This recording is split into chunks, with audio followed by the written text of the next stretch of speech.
Madame, Monsieur, bonjour. Merci de nous rejoindre à la une de l'actualité. Ouverture ce matin au siège de la Cour suprême à Alger de l'année judiciaire 2022-2023. La cérémonie officielle a été présidée par le président de la République, Abdelmadjid Tebboune, en sa qualité de président du Conseil supérieur de la magistrature.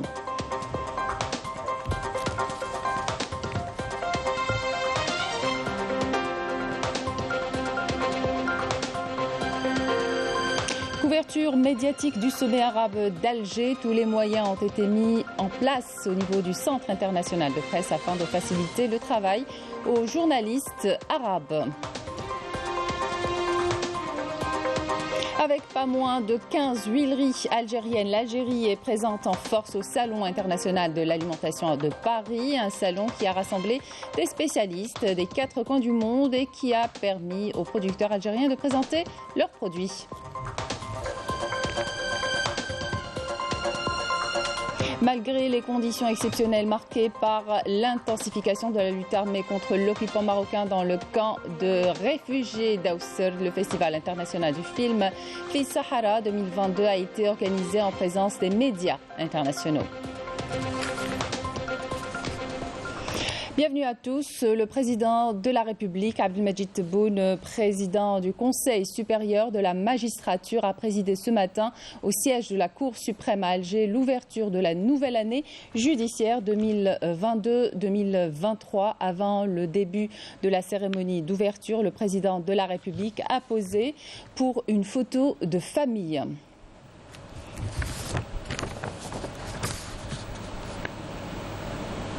Le président de la République, Abdelmadjid Tebboune, a donc présidé ce matin la cérémonie d'ouverture de la nouvelle année judiciaire 2022-2023. Sayyid Raïs al-Jumhuriya.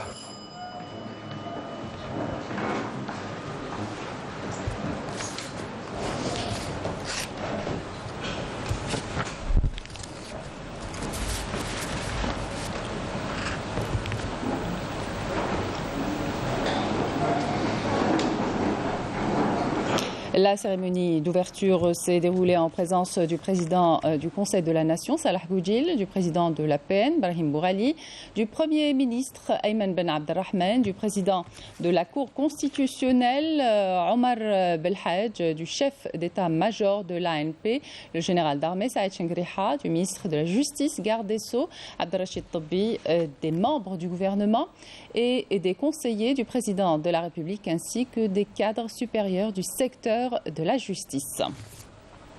Le ministre de la Justice, garde des Sceaux, Abdelrachid Tobbi, a affirmé pour sa part que le statut de la justice sera présenté au Parlement dans sa session actuelle. On l'écoute.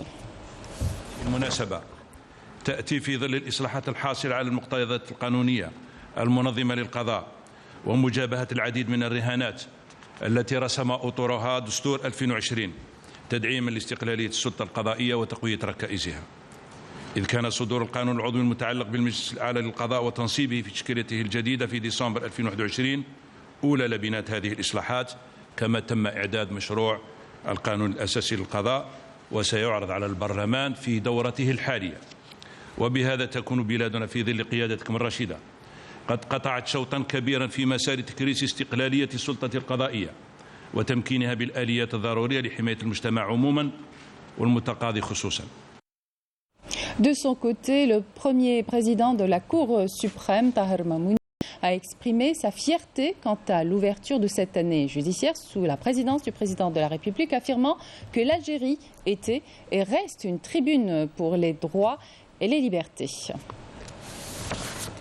إن التاريخ يشهد للجزائر عبر جميع محطاته أنها كانت دائما منبرا للحقوق والحريات ومصدرا للقيم الروحية المبنية على المصالحة والأخوة والحوار البناء، ويظل سنده الرئيسي في ذلك بيان أول نوفمبر 1954.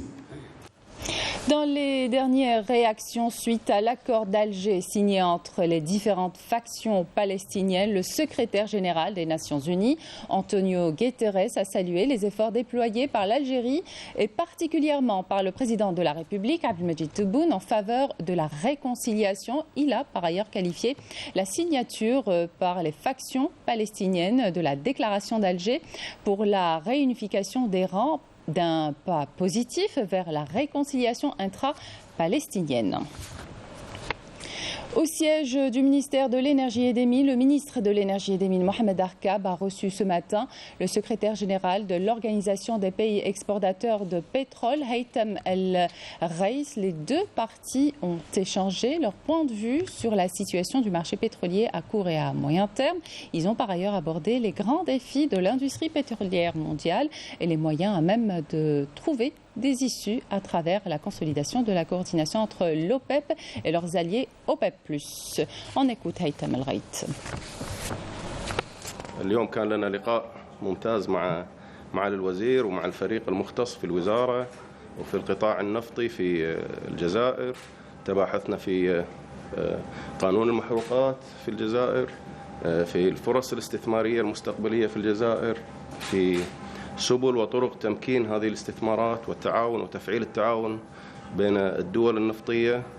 تباحثنا في أوضاع أسواق النفط، أسواق الغاز، أسواق الطاقة بشكل عام. تطرقنا لكل المجالات في إطار النشاط المحروقات في الجزائر، سبل تطوير النشاط، وكذلك إطار اللي ممكن نتعاون فيه مع المنظمة لتطوير كذلك النشاط المحروقات في الجزائر وتدعيم منظمة الأوبك للجزائر في كل المساعي للجزائر لتطوير النشاط كذلك المحروقات. وتحدثنا على السوق العالمي والقرار الأخير اللي اتخذته الأوبك بلس، القرار التاريخي والممتاز اللي دائما يصب في إطار توازن السوق وبحث عن استقرار سوق النفط. Sommet arabe d'Alger, le ministre des Affaires étrangères du Royaume de Jordanie, Ayman Safadi, salue la déclaration d'Alger signée par les factions palestiniennes et exprime son optimisme quant à la tenue du sommet d'Alger, ceci à l'occasion de sa rencontre avec le ministre des Affaires étrangères et de la communauté nationale à l'étranger, Ramdan Lamamra. Les deux parties ont discuté des étapes à venir en vue du règlement des crises dans la région à travers le sommet d'Alger. إعلان الجزائر الذي جاء بعد مؤتمر لم الشمل الفلسطيني هذا جهد نثمنه عاليا لأشقائنا في الجزائر، ونحن في المملكة الأردنية الهاشمية بالنسبة لنا كما تعرفون القضية الفلسطينية هي قضيتنا المركزية الأولى، وإنهاء الانقسام الفلسطيني وتحقيق المصالح الفلسطينية هو ضرورة من أجل خدمة القضية الفلسطينية وتلبية حقوق الشعب الفلسطيني. هذه الزيارة تأتي قبيل انعقاد القمة العربية التي نثق بأنها بجهود أشقائنا ستكون قمة ناجحة.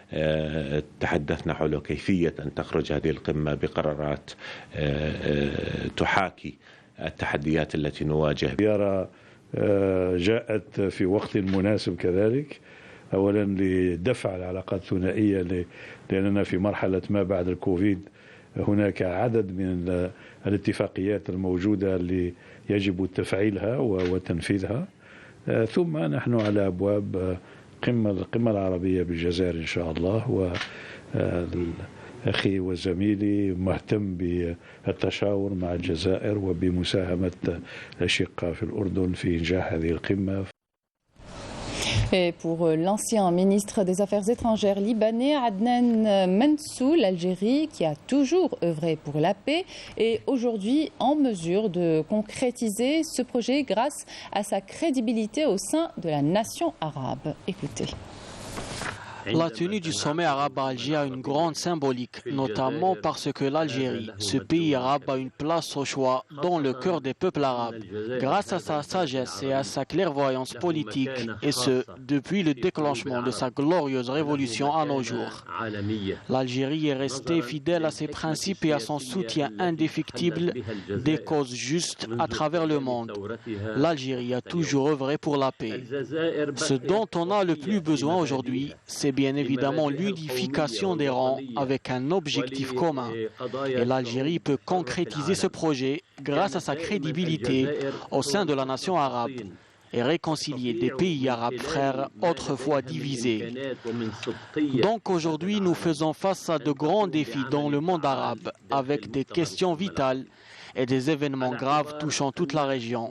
Nous sommes appelés aujourd'hui à lutter contre le terrorisme et à soutenir la cause palestinienne.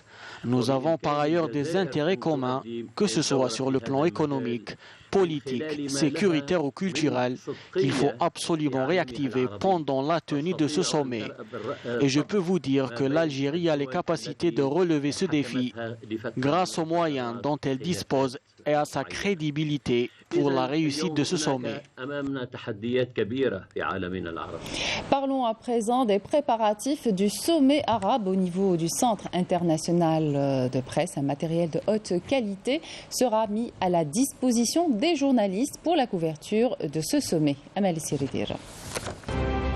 Prévu à Alger les 1er et 2 novembre prochains, le 31e sommet arabe se veut rassembleur et fédérateur. Tous les préparatifs logistiques, organisationnels et essentiels à la tenue effective de ce rendez-vous arabe ont été parachevés au niveau du Centre international des conférences. Tout a été mis en place pour assurer un service de qualité.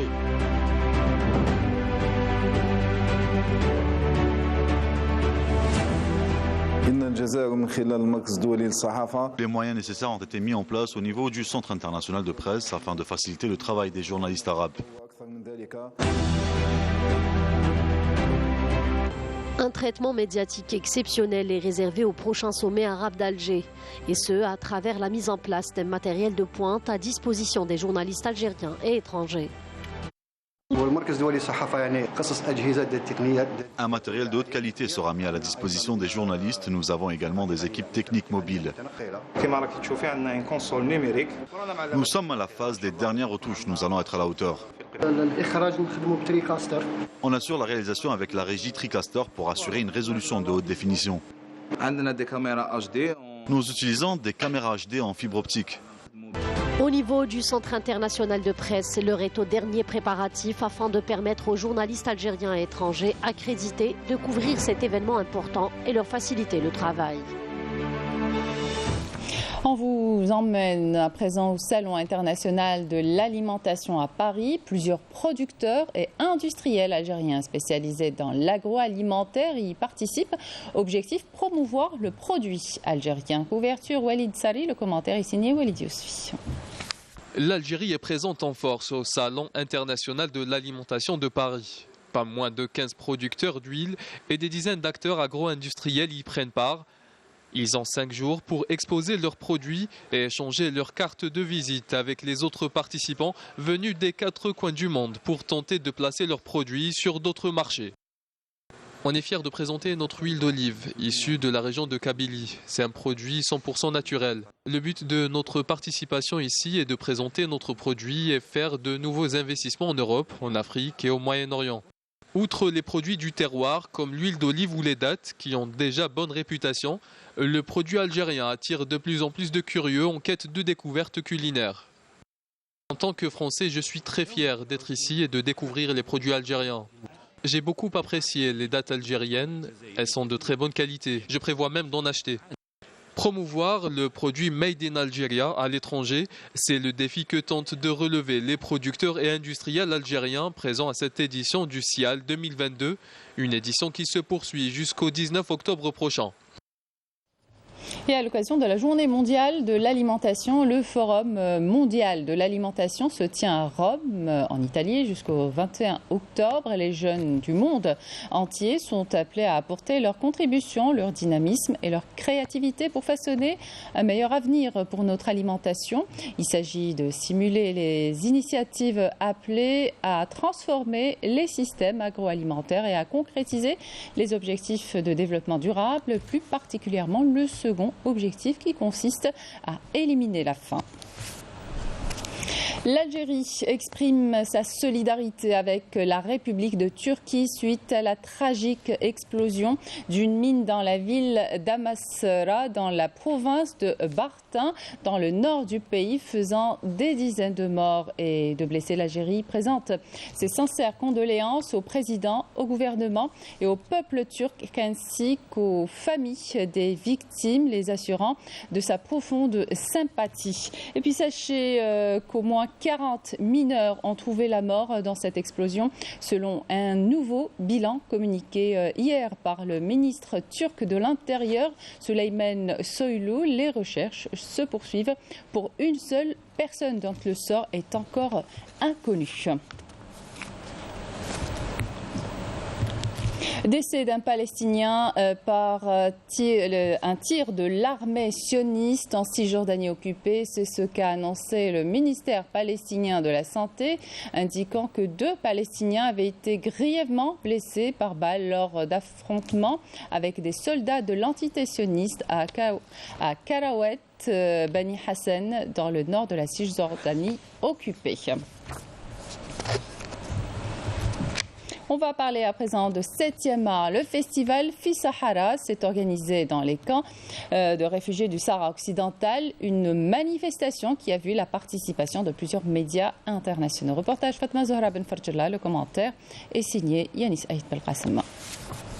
Exceptionnel, marqué par l'intensification de la lutte armée contre l'occupant marocain, le Festival international du film Fi Sahara 2022 a été organisé dans les camps de réfugiés d'Ausred en présence des médias internationaux.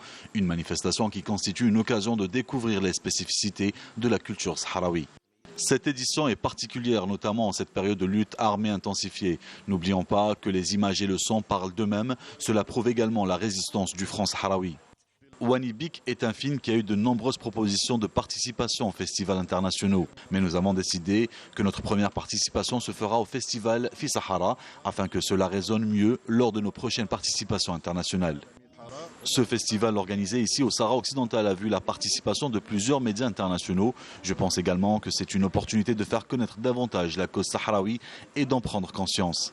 Le Festival international du cinéma Fi Sahara jouit d'un intérêt national et international important.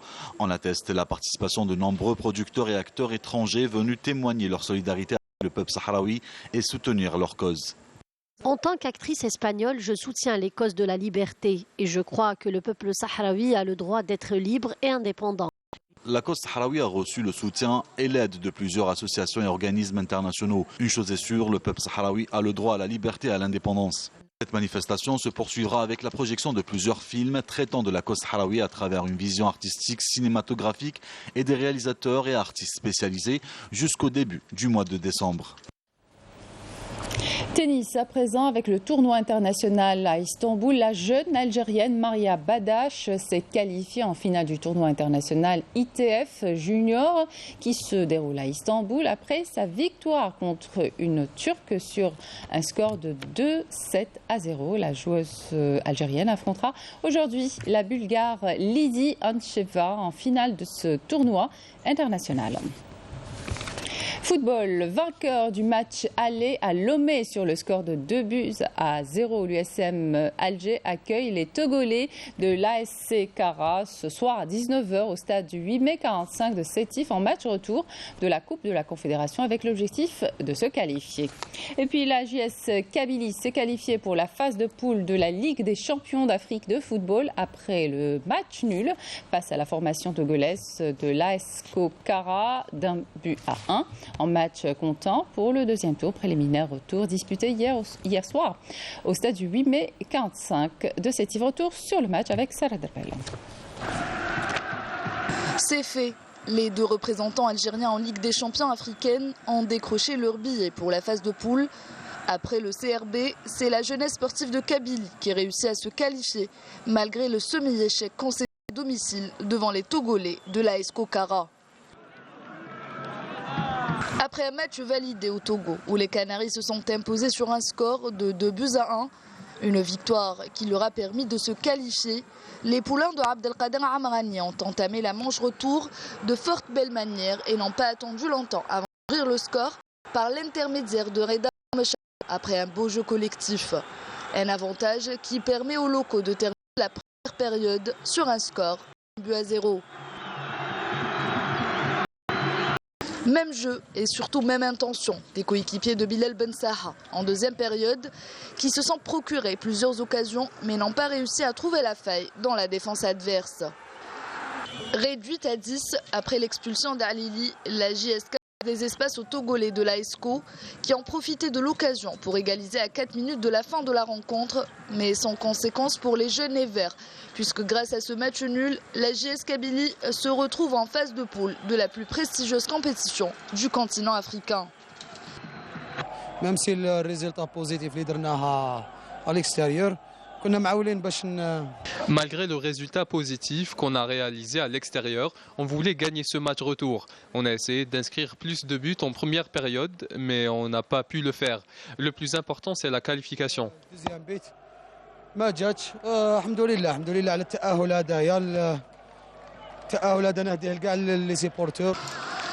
Mission accomplie pour la jeunesse sportive de Kabylie, qui ambitionne d'aller le plus loin possible dans la Champions League africaine.